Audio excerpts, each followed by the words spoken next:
মাথায় ছিল সবুজ মামা, তিনি মোদের প্রিয়তম শামসুল উলামা, শামসুল উলামা।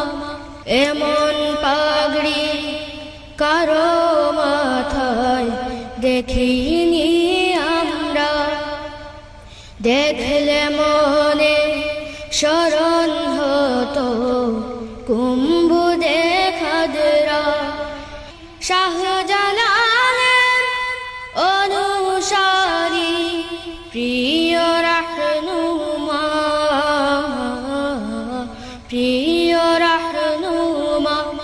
তিনি ছিলেন ন্যায়ের পথে আপোষহীন এক বীর, রক্ত দিয়ে প্রচার করেন আদর্শ নবী।